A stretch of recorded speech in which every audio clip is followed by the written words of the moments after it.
Good evening, everybody, and welcome. We are live, and this is Huge Pop Podcast with Gets Knocked Out. I'm with my co-host, or actually the host, excuse me, Scott Rogers tonight. Hey, Scott, how you What's up, doing? man? What's good? How you guys Hey, doing tonight? we're also here with Jeff Weaver, and that little box down the corner is Brian Idol is with us tonight too. How you doing, Brian? It's really me, guys. I promise. I'm just Yes. Thank So, you non-existent guys for at the coming moment. on, man. Thank you guys. yeah. Thank you. So we obviously advertised Jeff Weaver all week long being here live with us, and but we had a special guest, obviously Brian Idol. Um, Idol, you want to let everybody know why you're on here tonight? Why don't you guys start it, and then I'll jump in. All right. So, So, Jeff, well, obviously, I'll let Jeff explain why he's on here with the CWF with us tonight. How are you doing, Jeff? Not too bad, guys. Not too bad at all. Yeah, we got Ido on here. He and I have been talking a little bit on the backside of things about some future plans, possibly with CWF and such. And I was hoping to get him on here just to kind of elaborate on it a little bit. Well, yeah. So basically, we've been talking about the CWF deal, and I think the plan going forward is we're going to work on incorporating that into an NWA territory, and nice. yeah, there's a few more pieces of the puzzle to line up, but that's the plan, and it's exciting because obviously for anybody that's ever followed wrestling, especially in Florida, championship wrestling from Florida is beyond legendary. So to be able to bring it to a place where it's actually belongs, being affiliated with the NWA is, I would say, pretty huge. And at one point a few years ago would be seemingly impossible. And again, this isn't a version of the NWA where every single Fed in the world can just name the NWA. Like, I mean, there are so many over the years. I remember even being up north, there'd be like NWA Cyberspace, NWA Big Apple, NWA this, NWA that. And not that they weren't legitimate, but it was a different NWA and a different feel altogether in a company that ultimately was not being run on a national level, and people were just kind of using the name to try to boost the credibility of their own thing, which is fine. I get it. But, we're talking, this is the National Wrestling Alliance. This is the fully launched, international version of the National Wrestling Alliance owned by Billy Corgan of the Smashing Pumpkins. So Wow. that's you guys heard it right here on the Huge Pop Wrestling Podcast. Jeff Weaver, CWF promoter, owner, Brian Idol of NWA Florida. They're working things out to join kind of would you say collaboration, Brian, or is there a different word to use? Well, yeah, I mean, it's a collaboration. It's if we take the brand name and we roll with it, I mean, obviously, Jeff's going to be affiliated, so it's a collaboration. That's awesome, man. That's exciting to hear that. So Great thing. A start to rebuilding the once great union between these two companies. Throughout the history of both companies, they've always been intertwined. So, Billy pretty much done exactly the same thing I did was buy something that was once great and bring it back to life. And, yes, I've been struggling a little bit with that just because of my own personal life. And, then I met Brian and found out his interest and love for doing the same thing. And it just seems to be working really good. So that's awesome, guys. And thank you guys for coming on and sharing that with us. no problem, man. So, man, can I go ahead and ask some wrestling questions? I guess you guys are both. We'll start with.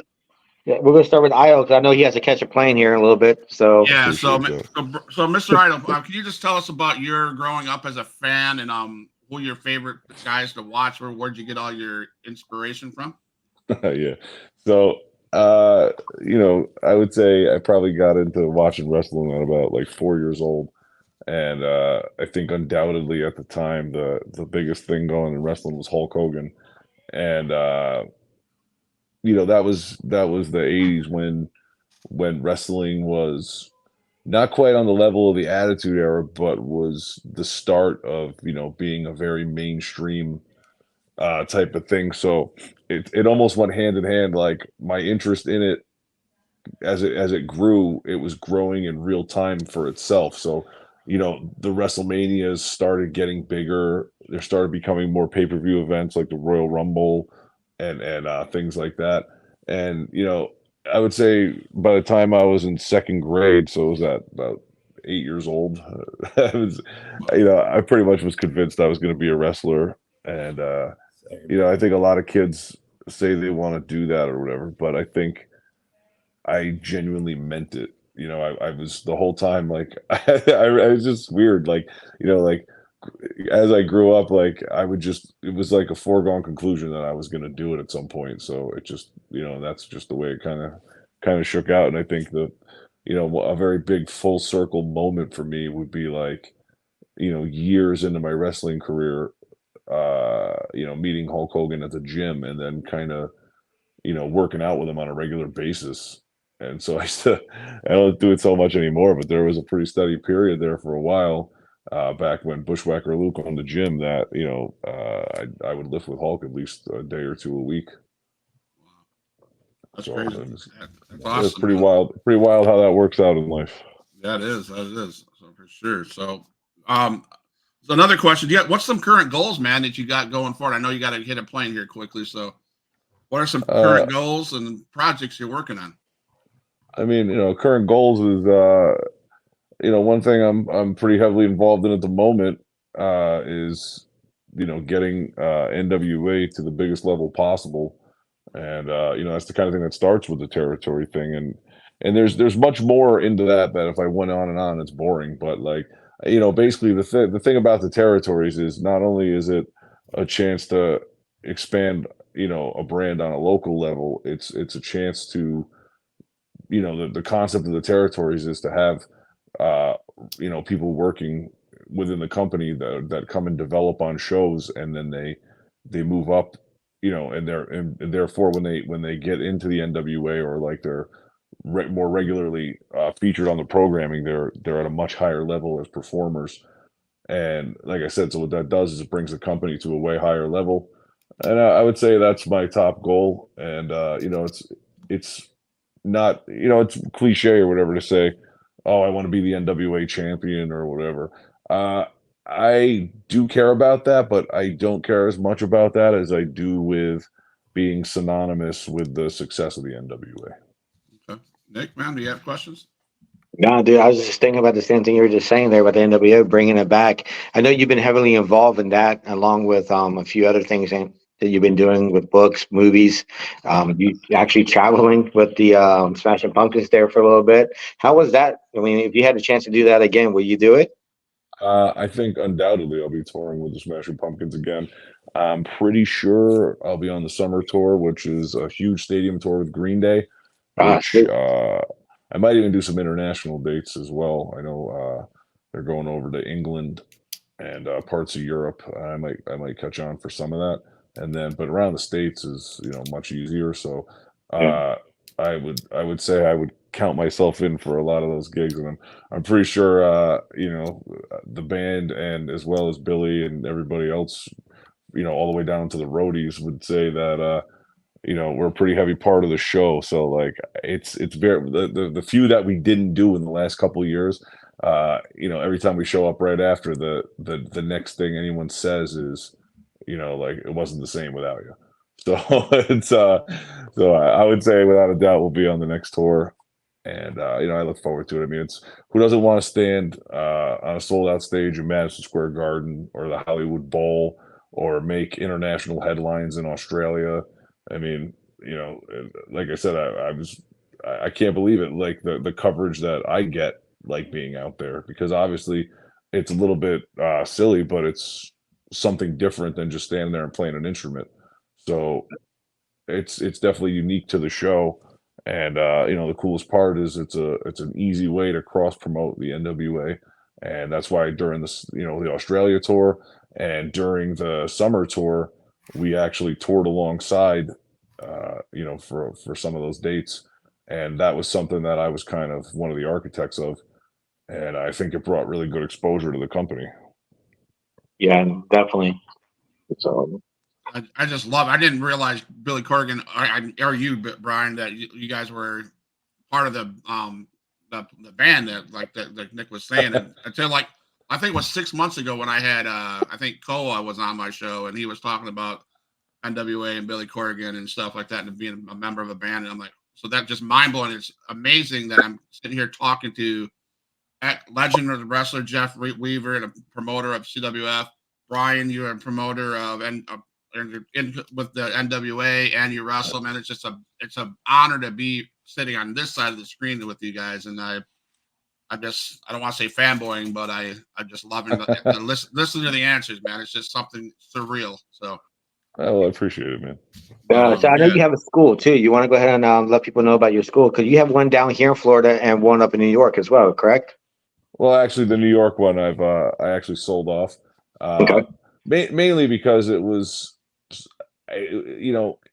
once COVID hit, between that and after, just the routines people get in, plus my schedule got a lot busier. It's just the kind of thing where I couldn't really keep my personal spin on it by, I couldn't be there so much. So, New York was one of those states that shut everything down. So the place was basically shut down for a while. Then, like, when it got back up and running, there was still, people were wearing masks there up until a year ago. So it's like, it got to the point I didn't want to be there, and I just couldn't put my personal stamp on it. So I kind of let that one go, and I sold it off to somebody, and that was it. Florida has been going strong for a lot of years now. I don't know. I think I'm in like the 6th year of having, the Fight the World Wrestling Academy. I think currently I have like 35 students under contract. I mean, it's packed. No, you have some great students. I know we use them here at Knockout. A few of your students, there's and a couple, definitely some great talent. guys that get out there. Yeah. And the thing, I think the difference of if you were like, what are the elements that make the school special? I think it's that number one, like, I'm not a drill sergeant, and I'm not out there like screaming at people and like, pretending like it's an episode of Tough Enough every time somebody gets in the ring. I could take people's weaknesses and figure out how to make them strengths. And then, curriculum wise, I feel like the style that we go for, and it comes from, me working with Evolve and actually over at the Performance Center. And so we're very WWE based in the training. And I think, with the exception of the understanding that there is a little bit of a difference on the indies. So we have this dual thing of where we train people not only, the proper way to wrestle, but the proper way to wrestle for TV, as well as what works on TV and what doesn't work, on the indies, and what works on the indies. So it's like having that little thing. And then the last thing that makes it is, I'm out there doing it internationally at a top level in a top company. So it's not like I'm outdated in what I'm saying. It's, there's nothing wrong with that either, but it gets harder when there's a guy who's not really actively wrestling anymore. And it's if it's a real legend. I mean, there's great legends that run schools and they're phenomenal. But I'm saying there's also a ton of former indie wrestlers that were wrestlers 20 years ago that never really did that much, and now they're not even wrestling. So it gets really sloppy, and that's what I see with a lot of schools is, just a lot of sloppy trainers that don't really focus on what's current, and they're preaching just their belief of what it is, and usually it's not the best scenario for people. So like I said, I think it's those elements that sets my school apart. Yeah, definitely. You're definitely like a leader, lead by example, Yeah, exactly. Sure. It's like put your money where your mouth is. I can't tell people I'm going to make them stars if I can't be a star too. So that's it's the whole point. And Jeff, man, we're going to get you. Okay. I know he has to get going. So I want him to be able to answer the kids' questions and a couple more questions before you had to bounce out of here, Brian. No problem. I appreciate it. Sorry to make you wait, Jeff. So one of my favorite questions to ask is about brotherhood and paying it back in the business. Can you elaborate on what brotherhood means to you and paying it back? Well, yeah, I think the thing about pro wrestling is I always tell people, or other wrestlers anyway, like, you know, when I do them favors or whatever, I always say, hey man, this is like a fraternity. It's supposed to be, you know, so there is supposed to be a special bond and camaraderie. I think a lot of the time it gets lost, and I think that's due to a lack of understanding of the business for a lot of wrestlers, and they don't really know how to conduct themselves. But the ones that do, and my experience, it's usually the the ones that live that concept the most are usually the biggest legends. Like if you asked me who's treated me like that the most, it's guys like Mick Foley, guys like Roddy Piper, guys like Kevin Nash, Scott Hall, like DDP, like those guys. If you were like, who are dudes you were like, oh, it's my brother right there. Like those guys have proven to me by the advice they've given me, the favors they've done for me, the support they've given me, and just the all out feeling that I could call them at any time of day. You know, unfortunately, some of them have passed away, but those were guys that made me feel like this was a brotherhood, and I try to pass that along to the people I'm cool with. I my thing is I'm cool to everybody. I really try. Until somebody says or does something, then I just you got to keep your guard up, and that's an unfortunate reality of wrestling that I wish didn't exist. I wish everybody wasn't so conniving, but unfortunately, like I said, I think it comes down to a lack of respect for the business because of training or whatever. Just too many people just jump in, don't really know the game, and they think it's they can hustle and manipulate their way through everything. It doesn't work like that in the long run.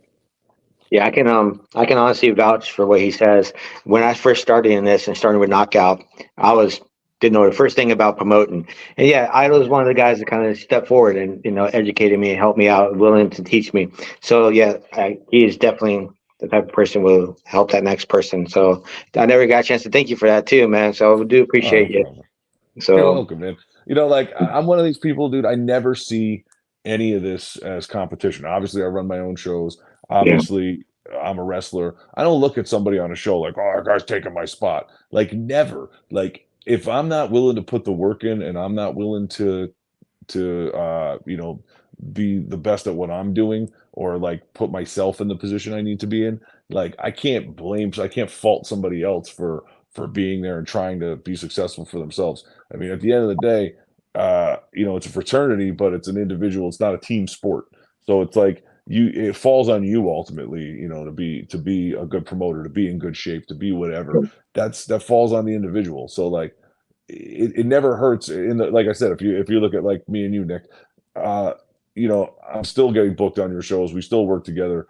And I'm saying I could walk in there. By the time I met you, I had already worked for WWE, and I could be like, "Oh, this guy doesn't know what he's doing. yep, What is this idiot thing? Oh my God, like this guy's a schmuck. This thing's wrong. This is wrong. This is wrong." And you don't get anywhere doing that. And that's you can. There's sometimes you got to throw your hands in the air. I mean, look, I've worked for promoters where it's a train wreck, and I'm like, wow, I'm not coming back here. This is a train wreck. But if I see someone's putting in a genuine effort, somebody like yourself, like you were putting in a genuine effort, you weren't doing it for the wrong reasons. You're trying to run a show, you're trying to be a promoter, you're trying to, make it a good business. And that's all you can really ask of somebody. So anybody that's in that vein, obviously, I would go out of my way to help and give the right advice to. And I think everybody that's a professional should do the same. A quote, it's been said by other people, but the person who told it to me first was again Mick Foley. Was like, when you go to a place, a company, a territory, whatever, you leave it you try to leave it a little bit better than you found it.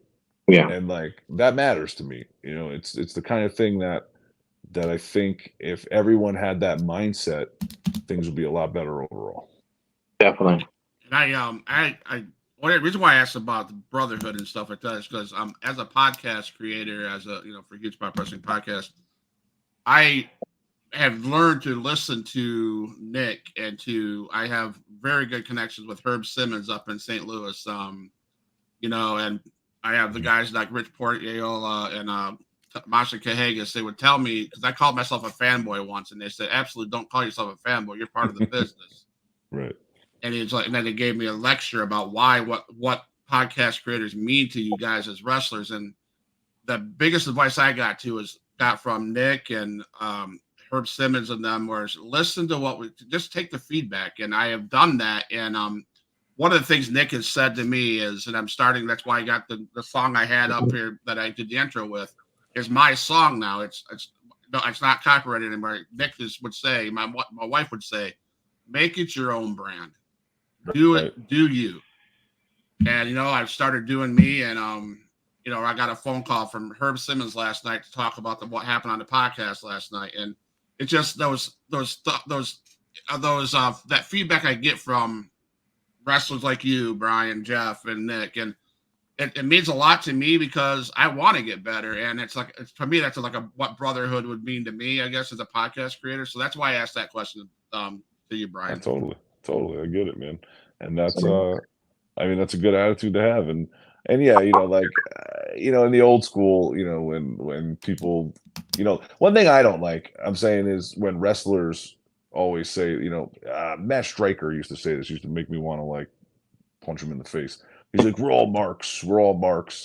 And I'm like, I'm sorry, dude. Like, I'm not a mark. Like, this is a business to me. Like, yes, I'm a fan of the nostalgia of wrestling and some of the things from my childhood, but like, I'm not by definition what like a typical fan is, because I do this. You know what I'm saying? Like, there's a separation between myself and a fan that can't wrestle, and there's nothing wrong with the like. Look, this business, like, you're doing this. If you're not doing this to entertain the fans, and you're not, you can't do one or the other. You can't say I'm only in wrestling to make money, and I don't care about anything else. Like, the only way you truly make money in wrestling is to entertain the fans. Like, if they don't like you, I don't care. You can be best friends with the boss. You could be whatever. It's not going to get you anywhere in the long run. Like, maybe for a second, but you're not going to sustain a career. It's always the wrestlers that understand, hey, you have to make the people love you. The fans have to want to see you. They have to care about what you're doing in that ring. So, if you're inside the business, that's why, those guys would say that to you. Like, hey, don't put yourself in the same category. Maybe not because their fans are icky or disgusting. It's because you have to be successful. You have to have that mindset that you're not a fan like them. You're someone that they're supposed to want to watch. So you have to approach what you're doing like that. You know what I'm saying? Yeah, man. Thank you. So I know you got to go. Can we go through the kids' questions for you, Brian, before you head out of here? Absolutely. All right. These have come from my foster kids, and I got one in here from me. So, sure. What's your favorite food? By default, I'm gonna go with barbecue. Like, I'll say like barbecue ribs. This is the South, after all. Yeah. Well, I'm not from the South, but still, it's and I'm very Italian too. But I will go with, if I had to go with a generalization, I would go with like barbecue. I love like roadside barbecue rules, and that was my favorite part about moving to the South. Yeah. Does pineapple belong on pizza? I don't think so. I don't. Yes, thank you. I'm Italian, dude. You ever see these things? Exactly. My cousin sent me one the other day. Somebody was asking for like a Hawaiian pizza, and the pizza owner's like, "Oh, come here, let me talk to you outside." And they take them outside, and they just start smashing them with a baseball bat. And I agree. I understand. Favorite video game of all time? I'll just go with the one that I was the best at. I think I like Mike Tyson's Punch-Out the most. That was fun. I remember playing that. Favorite TV show? Oh man, I got a lot of them. I don't know. I think you got to go again. We got to go with all time. I like The Sopranos. You got a cartoon that's favorite? I'll go with currently these days. I like Rick and Morty a lot. You acknowledge the tribal chief? That Roman Reigns? Yeah. I think you know it. No, I don't. How often do you go to the gym, man? 5 days a week minimum. All right. What motivates you to stay committed to the journey you're on? I'd say two things. One would be, the need to. I'm trying to put this into words. Well, I'll do the fun one first. I swear to God, the fun one is the biggest motivator is everyone that runs their mouth about me. Anytime somebody does it, I swear to God, they add 2 years to my career. So like, I'll be wrestling forever with the amount of haters I got. So that'd be the number one. Number two would be, I think the drive in myself to just keep amazing things happening, like we talked about, like touring with the Pumpkins, this and that. You don't get to do that. You don't get to play those games if you're not in the game. So you gotta, that motivates me to get up in the morning to do that kind of stuff. You have any pets? Currently, no. Okay. So here's the one from me. It's the TikTok question. I ask this all the time, and lots of people get it wrong. So, Who is the greatest WCW champion of all time? I mean, if I really, if I was really, I don't know if it's a trick question, but to me, I guess you'd have to say it's Ric Flair. David Arquette. Yeah, and actually, I was talking to him for a while, and I was giving him a couple pointers on stuff, and I was super, like, the first time he ever acknowledged me was in a tweet. And I was like, I remember I was like jumping out of my skin that David Arquette tweeted me, and this was before he really got into indie wrestling. So I was like, wow. But yeah, and then I'd had some other conversations with him, with DDP and stuff like that. But he's a really cool guy, man, and a lot of fun, and very, I think he's had some very wild times, but totally cool, man. I've never really gotten to like go out and do anything with him, but I'm sad I missed it because I heard he was a total party animal and a lot of fun. Awesome. What's the odds of getting David Arquette and Brian Idol in a knockout ring in the near future? You tell me, man. Let's make that happen. Yeah, I'm down for it, man. That's it. I'm actually quite proud of how serious he took being a wrestler. Yeah. Oh no, he loves it, and he's same kind of thing, man. The more people that said he couldn't do it or that said he was nuts, he gave it his all. And look, I don't want to go too far into it, but I think, and a lot of it was a work, but a little bit of it wasn't. And I think the last thing that he did, I feel like he got a little bit disrespected, because but that's the risk you run when you're dealing with a bunch of hardcore dudes. And no doubt, I've been in that scene. Like, GCW is a company that I helped put on the map. Like, their biggest show in the beginning was Joey Janela Spring Break. I'm the one who was instrumental in putting that on the WWN ticket. And so, I really like those guys, and I've worked there before, and like, they're a great company. I just think that sometimes they're like one of those feds that where the guys on the inside get too into their own selves, and it's like their world, which I get it. That's how you got to survive. But, at the end of the day, that's David Arquette, dude. And it's like, he's coming into your world. It's an honor, because whether he's a good wrestler or not, he's a borderline legendary actor from an absolutely legendary family of actors. So it's like, you got to treat this guy with a little bit of love. And I feel like genuinely deep down, he didn't feel that. And I feel like he understood that that's what made the program better, but there's a borderline there. And I feel like, maybe it went a little over, but that's my opinion. So what the hell do I know? But it's unfortunate when I looked at it, because it's like, he should be celebrated. And I feel like whether they meant to or not, there was fans that were kind of taking a dump on him in the end. And, we haven't really seen him in wrestling since. And like I said, that's why I would love, man, if Nick, if we could put something together with that and do that, man, I would, like I said, I would make sure David Arquette would walk out of there saying how much he loves wrestling. That's beautiful. Well, we got this one Kids Fest booked. Maybe Kids Fest 2025. Hey, man, so you're from Clearwater, right? Originally from New York City area, but yeah, I've been down here the last been living on Clearwater Beach the last 11 years. Wow, that's awesome, man. I follow a promotion up in the Panhandle called XIW, Extreme Impact Wrestling, with I don't know, a couple guys down there live in the Tampa area, Jackson Slade, and Johnny Knockout. I don't know if you've heard of those guys. Yeah, no comment on that. No, well, no, I see. My name is Huge Pop Stir, the Pot Stir. So I Yeah. know what you guys are laughing at because I had to throw that name out there. I used Jackson Slade as a follow up to Johnny Knockout because I have no. I'll be honest. You can not say it, but I will. I have no respect for the man. So I'll just say that. I mean, me either. I mean, Yeah. I don't think you should be in wrestling, but I you would know, have logged whatever, off man. this shit if you said you did. Somebody, so you know, it was funny. Somebody, as happens to me, believe it or not, you know, and it was funny because somebody asked me this question. Somebody put out a flyer with me on it a few weeks ago, and Johnny Knockout was also on the flyer, and I wasn't even like booked on the show. Like somebody reached out to me to book me. And I said I'd be interested in the date. You know, they're like, "Hey, are you available this date?" I said, "Yeah, sure." And they said, "Okay, what would you need money wise?" I said, "I need this." And they said, "Okay." And I said, "Okay." And then, you know, typically you get a deposit or some kind of confirmation. And there was, oh, actually, no, I hadn't even talked money yet. I said I was available. Then the flyer came out.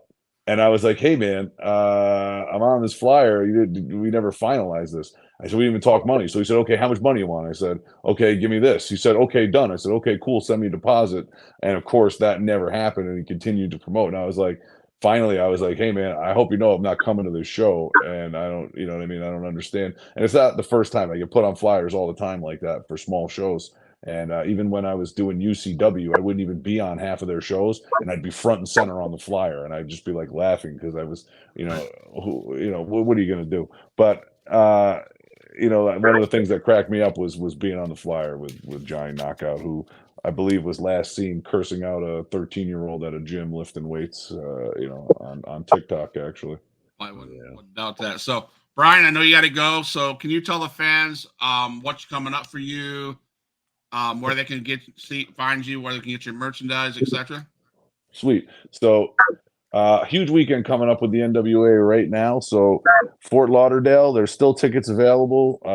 That's at Revolution Live, which is a really cool venue. It's like we're almost wrestling in like a pit, so it's awesome and it looks really cool. So that's going to be filmed for CW, and then Sunday, if you got tickets, we're in Tampa for the TV studio. But those are very limited tickets, and it's funny because I have like a laundry list of people blowing up my phone trying to you know, get in there, but it's beyond sold out. And so that's this weekend. That's a really big busy weekend. Got a huge match with Tom Latimer plus whatever I'm doing for the TV tapings. Then past that, next week I got a huge show in Puerto Rico with guys like for WWC, and it's their like halfway point to the anniversary show, which their anniversary show draws like 5,000 people, has like Bad Bunny on it. Last time Flair was there. So but this one's got Dolph Ziggler, man, I can't even remember it. I just like so many people on this thing. It's like Ziggler, his brother. I can't think. I'm drawing a blank, but there's a couple other. Oh, Chris Masters, but there's other names too. I just can't remember. Somebody else real big, but that's WWC in Puerto Rico next week, and a big pay per view that you know has got international buys already. And then past that, just you know, the usual. If you check my social media, Facebook, I update a lot. Instagram, not as much. Twitter, I really don't play around on these days. And you know, my thing I want to say about that, if I had a wish in life, it would be that Twitter could be, I don't know, just a touch less toxic. It is the most toxic, bad in all forms: politics, wrestling, acting, entertainment. It is the most negative form of social media I've ever seen in my entire life. And I'm not down with it. I don't like negativity like that. You know, everybody's entitled to an opinion, but like the delusional, you know, the internet has created this thing where like you could say the dumbest thing ever or like insist that you believe something, and if you just stick to it, like in a thread of chats, it looks like it's, you know, it matters and it's real, which is so ignorant and ugly. You know, that's so I don't like Twitter at all. But if you check my Facebook, you check all my stuff. I should probably update brianidol.com a lot more. I really don't these days. But there's merch on there, or you can find me on Pro Wrestling Tees. But you know, best way overall to keep on. If I said somebody one all in one shot, just check me out on Facebook. I got a couple pages there. They're usually updated, easy to follow. And yeah, I appreciate all the support from anyone watching, and I appreciate you guys having me on. I'm looking forward to what's going on with CWF, and I'm sure Jeff and Nick and probably you are getting sick of me talking here 35 minutes in. So I'll say thank you guys, and you know, you, sir. catch up with you soon. All right, Thanks, stay man. travels, man. Thanks, Brian. Thank you. Hey, thanks, guys. Brother, have a safe Have a good- trip, man. You have a safe Hey. trip, man. Take it easy, guys. Good night. So, Mr. Weaver, how How you you doing, man? doing? Doing pretty good, fellas. Doing pretty good. Sitting there all relaxed in his chair. Yeah. So, what's your input on the CWF NWA kind of a collaboration? How's that? How do you feel about that situation? I think it's probably one of the biggest things to happen in this sport in this state in a long time. When you have an opportunity to reunite a piece of history and rebuild it, I think that's pretty amazing. And just to be a part of it, hell, I mean, it makes everything I've done and had to go through, worth it. Absolutely. That's the combination that got me addicted to this sport to begin with when I was 8 years old. Was that was the product we had here was NWA CWF. It was later on that WWF was introduced, and WCCW from Texas when the Von Erichs, they were being played here. The first wrestling I ever cut my teeth on was NWA CWF. So it's a major deal for me personally, just because that's what started out my love for this sport to begin with. So, as a young Weaver, have you ever sit back and think about, man, where I'm at today, and that you're the owner of the promotion that you once watched as a child? The reason I seen CWF was because of my grandmother when I was 8 years old. She was literally the biggest Dusty Rhodes fan I've ever known in my life. She was 100% enamored by Dusty Rhodes, and she made me sit down with her and watch it, and I instantly fell in love with it. But I was kind of on the other side of the coin. I was instantly drawn to the heel and how much fun they made watching the show. Now knowing what I know about wrestling and the wrestling business, the heel is who controls the match, right? That's who guides the whole match. That's who gets the baby face over. It makes them the big stars that they are. So that's why I've always loved the heel. And I've been blessed enough to get to work with some of the best heels of all time. Like you look at Fidel Sierra, the Cuban Assassin. I mean, he He'll be was on next week. yeah. Kevin Sullivan. Yeah. I mean, how can you not feel great about working with some of the best of all time? Did you get over on the Cuban's Assassin, or? No, man. I'm just under Cuban's learning tree still. I've known the man for years and years, and now I work closely with him with CWF. He was an original CWF guy. So, and he's one of the men I talked to before I even started on this journey to rebuild the CWF name. I literally talked with legends before I did this. Brian Blair, Steve Kern, Hector Guerrero, Fidel, Ricky Santana. I literally pulled these men to the side at a Legends lunch in Carrollwood, Tampa, and asked them, would this, be okay to do, if and would they want to be a part of it? And every single one of the men said yes, it would be great, and they would love to see it happen, and they'd love to be a part of it. So it's funny you should bring that up with Cuban Assassin and the legendary CWF. As you know, March 30th here in Waldo, Florida, we have CWF versus Knockout. So it'd be your guy, Cuban versus one of our guys, Cole. So what are your thoughts on that? Like seeing what I consider like the new school wrestling Knockout with some of the legendary pay tribute to your guys that you brought in. Oh yeah, man. I mean, when we were discussing what we could do with this, instantly I thought of, Cuban Assassin. He was the first name that I threw out. The guy he's a living legend. He's an absolute veteran in this business. And if you're going to put a new age wrestler in there with somebody, it should be somebody like that. Yeah. Exactly. So we're looking forward to that. That's going to be March 30th there in Waldo. At the Waldo Farmers Flea Market, it's going to be the CWF versus Knockout. You're going to be there in your corner. I'll be in my corner. It's going to be a fun match. It's going to be the two companies coming together, having a good show. and let's see what happens at the end. Yeah, That's what it comes down to. I mean, your boy Cole's has got his hands full. Yes, I He's gave him got a his warning. hands Said, full. dude, I was like, he he has dude. more matches than you have been breathing. So, Yeah. And I'd be willing to venture every dollar I've ever made that Cuban as good as he is, he's probably forgotten more than most people have learned.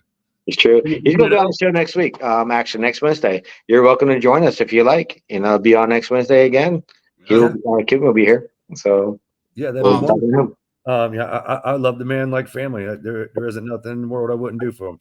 He's helped me so much over the years. I mean, so much. Him, guys like Bob Cook, Very good guy. Yeah. Frank Reyes. Another one. Yep. These are guys, like if it wasn't for them, I wouldn't even have been able to do any of the things that I've done. I've been blessed. Jose Diaz, one of my trainers, over the years. If it wasn't for him, I wouldn't even be on this podcast right now. Wow. I mean, honestly, wouldn't. None of the doors that opened for me would have ever been opened if it wasn't for these men. Yeah. So now, are you both going to be ringside with your guys? I'll be there. I'll be here. Oh, yeah, I'm watching this new age crap, and I'm making sure Nick don't get his hands in there. Nah, that was my question. I mean, Huge Pop is a pot stir. So, Nick, are you going to behave yourself, or are you going to give your guy the underhanded the advantage? No, it's going to be a fair fight. Now we can't. On the face, we already know that he's dirty active heel there. So he's the one we might have to take a look out for. I don't want to call you guys out, but I'm just saying, Jeff, man, I don't know if I trust this man. I mean, that new age shit that he got going on, there's a lot of dirty stuff going on. I'm just saying. We're gonna keep an eye. We're definitely gonna keep an eye on Nick here. Yeah. So, I mean, you've been around the business of wrestling, so you know what kind of dirty stuff could happen with. These managers. Everybody in this business is trustable except for me and you, and I'm not too sure about you. So. There you go. So you were a wrestler at one point in time. How many years have you been out of the business or out of the ring? My in-ring abilities ended at the end of 2019. I ended up in an accident during my shoot job. I fell 14 foot off of a roof, broke my neck and my back in 4 places. I was paralyzed for 2 weeks, had to learn how to walk again. And that kind of ended my ability to wrestle pretty much anymore. Okay. I am hard-headed and I miss it more than anything in the world. Promoting shows and working behind the curtain. It's great. It's wonderful. It's fun, but there's nothing like entertaining. Okay. There's nothing like it. Do you have a favorite match that you would like to share? How the most memorable match that you were involved in? Oh God, the most memorable match. I think the matches I remember the most. I was young into my journey doing this, maybe a year or two in, and there's a lady named Biker Babe. She used to run a show over in Auburndale Flea Market. This is the lady that you see all over the news with the alligator she rides around with on her motorcycle. Okay, yeah. Mary Thorne, that's her name, Mary Thorne. She used to run a show over in Auburndale at a flea market, and it was over top of an alligator pit. And it was at a flea market.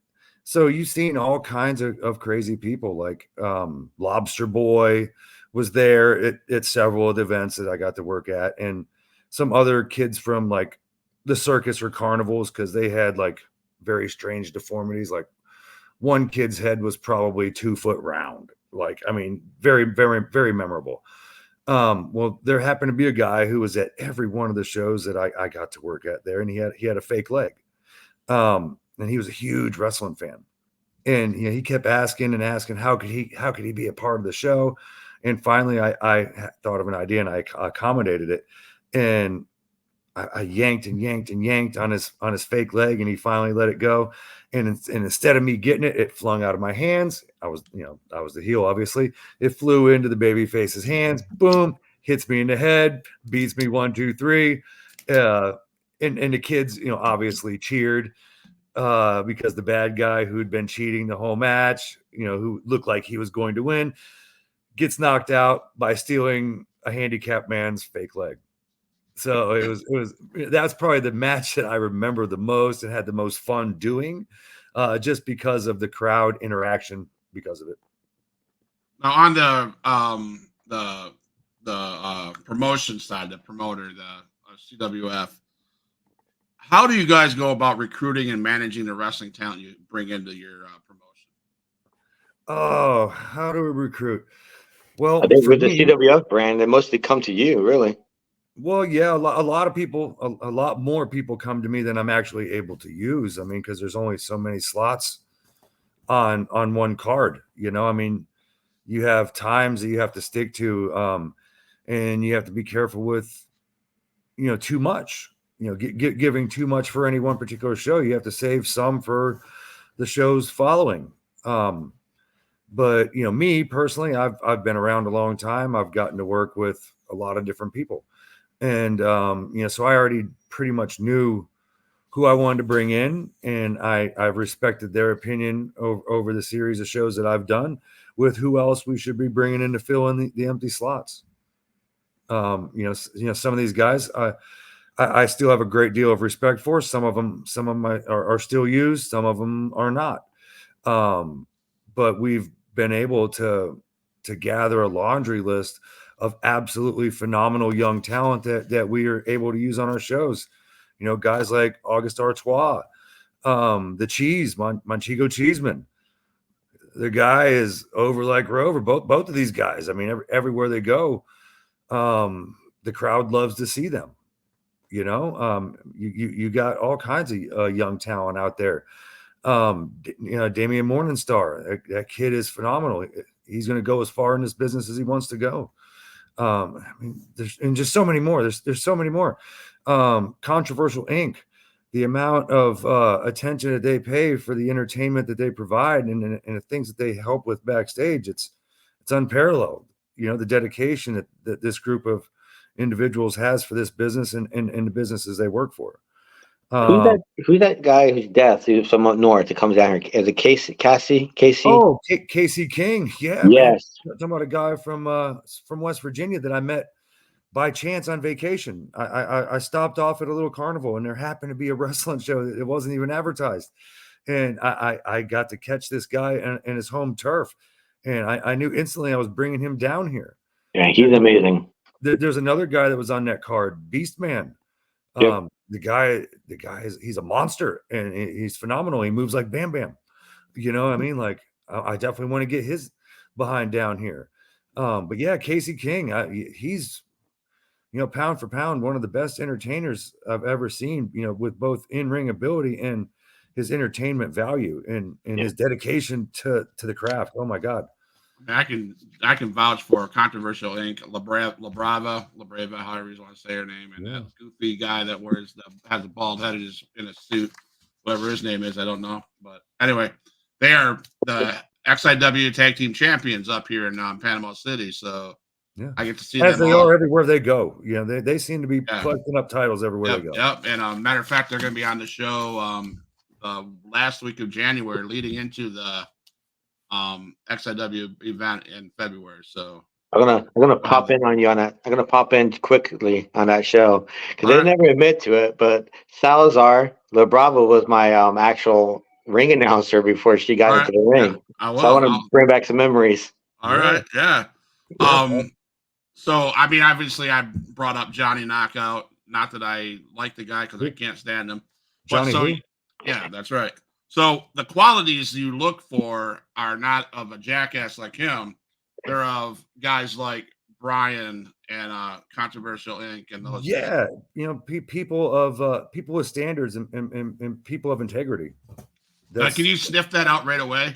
I mean, I've never been in yeah, pretty much. It's pretty easy for me just because I've had so many years in this business. I've seen it all.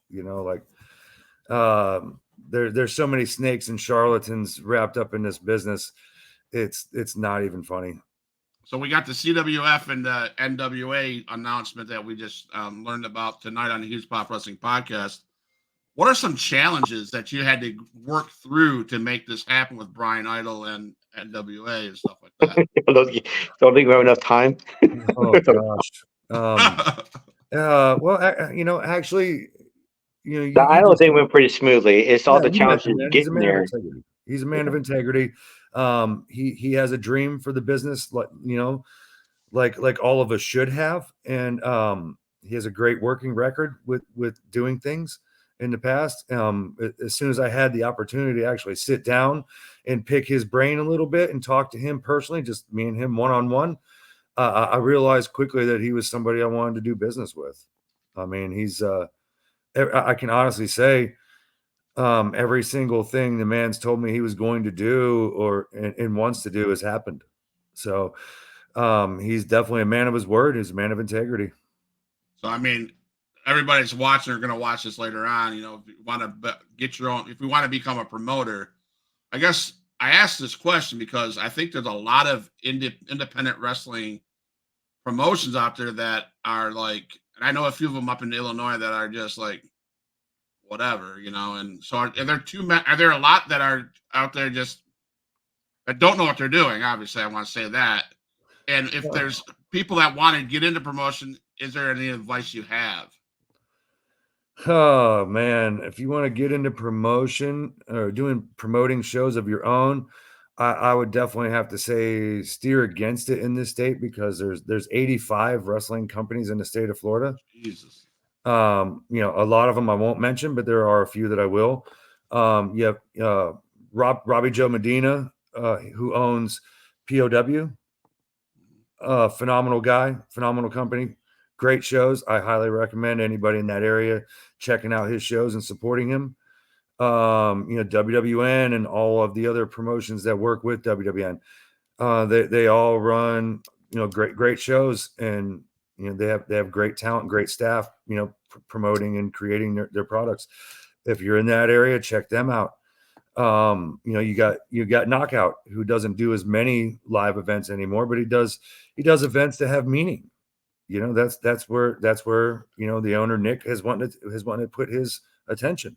So if you want shows that are going to be giving back to the community, that you can actually feel like you're a part of, check out the Knockout brand. I mean, that's all I can tell you. I mean, every dealing I've had with this man has been 100% on the up and up.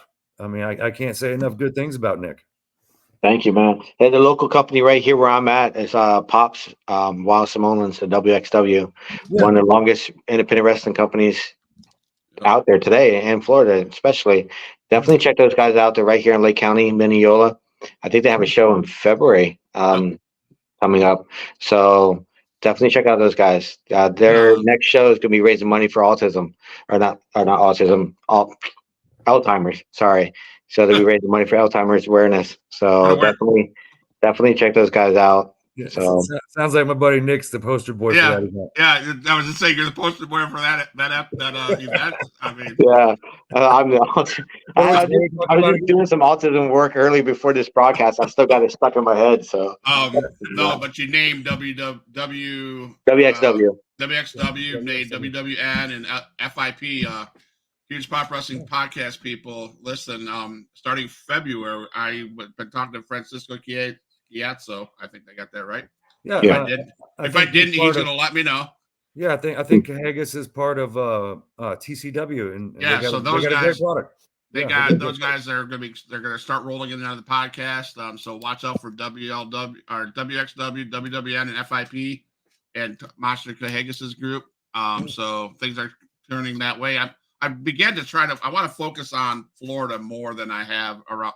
And then I got a couple up in, like I said, St. Louis with SICW. They're my guys from the beginning. So I'm going to get to the fan questions before we have to go real quick. Your favorite food, man? Don't cheat and take Brian's answers. Okay. My favorite food, I'm a sandwich guy. We have a really great mom and pop one-off restaurant or like sandwich shop here near here. It's in Parrish, Florida. It's called PJ Subs. I actually was blessed enough to get one of those subs from working out that way today. I love Italian food. I mean, I'm 100% Irish, but I love Italian food, and I eat at least 2 or 3 nights a week Italian.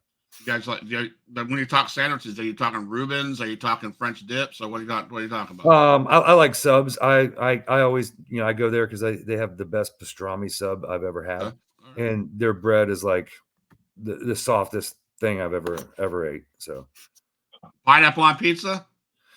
Man, only if there's jalapenos with it. You have to have a combination of the sweet and hot. You can know pineapple don't belong on pizza, period. We were come on, man. Do you play any video games? Probably not, right? I do. I was actually ranked 100 in the world at Modern Warfare 2. Really? Yeah. So that would probably be my favorite game of all time. Modern Warfare 2. My sons won't let me play that because when I play it, my guys are like all over the place. I love PUBG. PUBG is probably my current favorite game. Yeah. All right. TV show? TV show, man. There's a few that I like. Reacher. That show Reacher. That I'm 100% stuck on that. All right. Now, are you a sports fan? Yeah, but I'm not. I don't follow. I don't know everybody's name and stats or anything like that. I'm a fan of a good game, a good football game, good baseball game, good hockey game.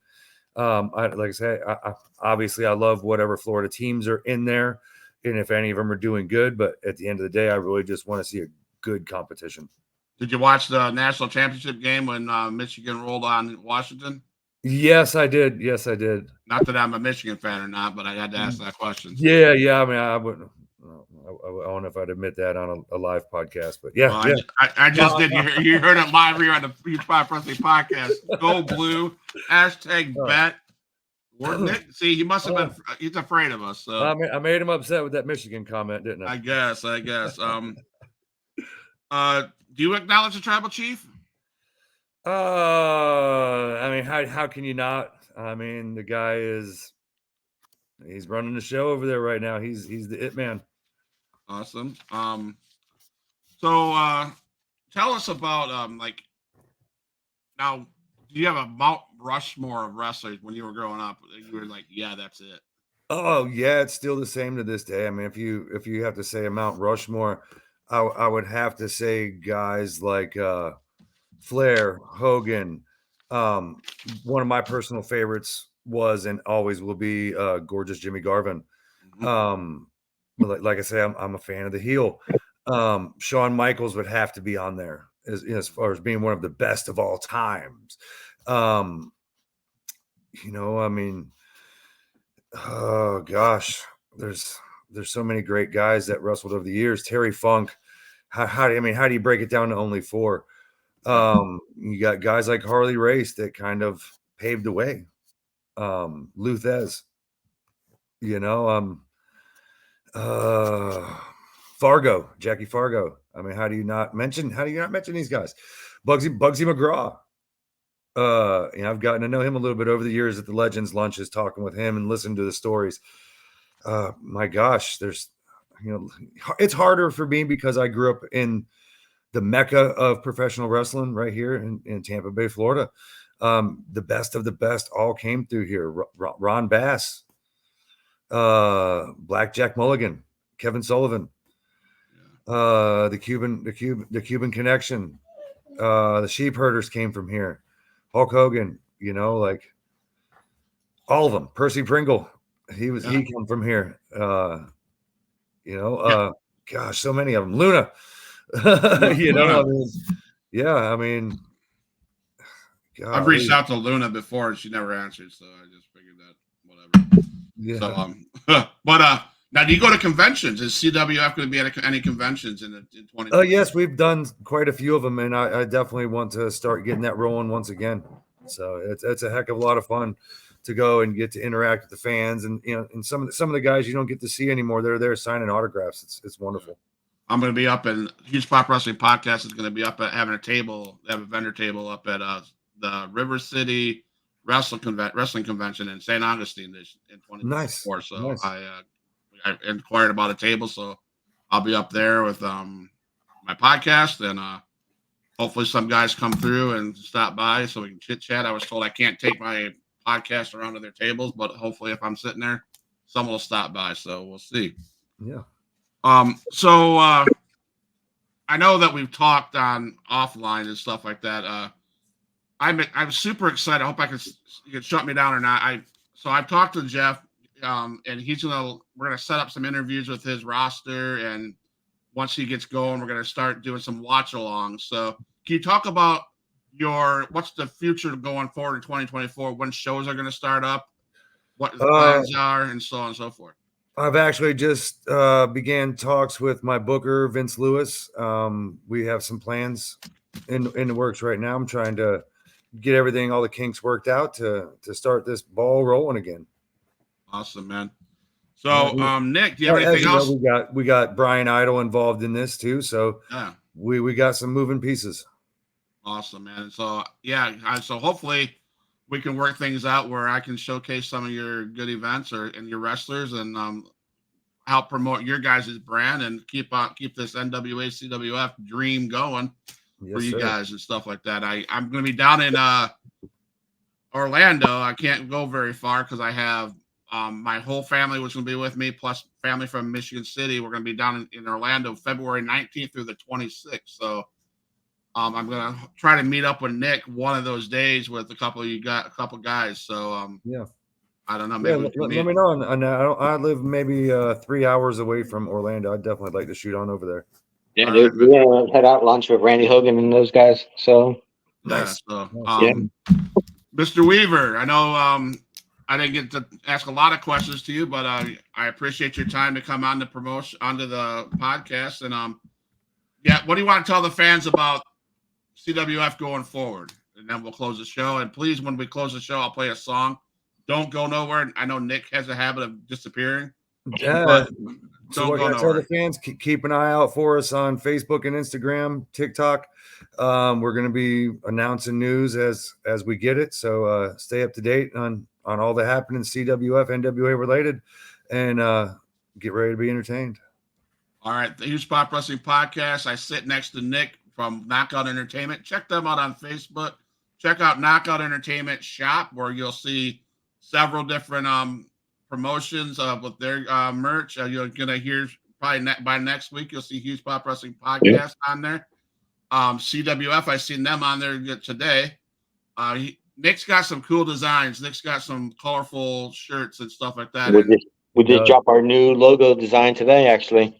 So you'll see that on there. Thank you, Nick from Knockout Entertainment.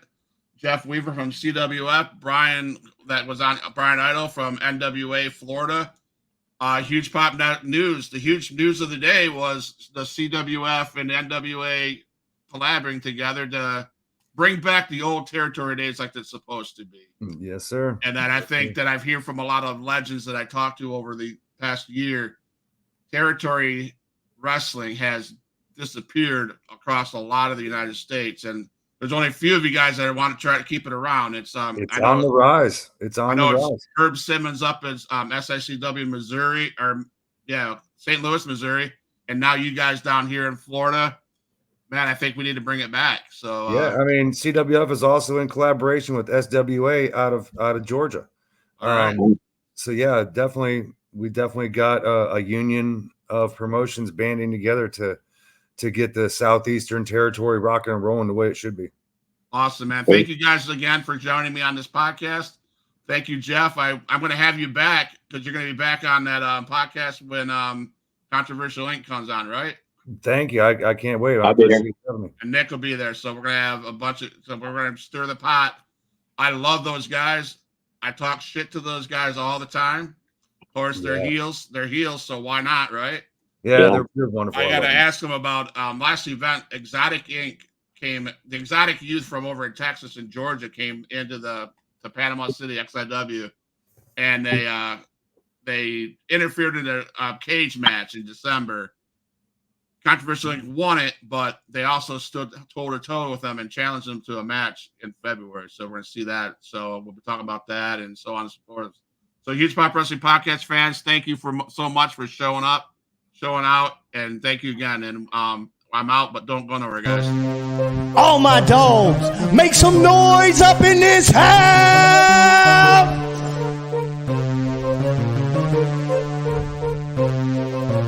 Who is in the house? Who is in the house? It's the gangster of destruction, so you know what's going down. And when the drive-by's coming, then you better hit the ground. Cause when your body hits the canvas, then your ass is knocked out. Who is in the house? Who is in the house? It's the gangster of destruction, so you know what's going down. And when the drive-by's coming, then you better hit the ground. Cause when your body hits the canvas, then your ass is knocked out. Fight with Adrian Whisper is like a fight with the devil, because when he's dealing with you, you cannot get on this level. Fight with Adrian Whisper is like a fight with a king. It's like a fight with an army. They got the tanks and everything. He's leaving bruises and stitches, possibly leaving you crippled. Cause when he sets up the table and sends you straight through the middle.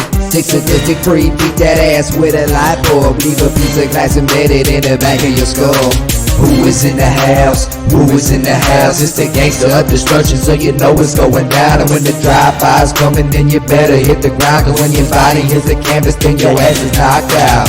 Who is in the house? Who is in the house? It's the gangster of destruction, so you know what's going down. And when the drive-by's coming, then you better hit the ground. Cause when your body hits the canvas, then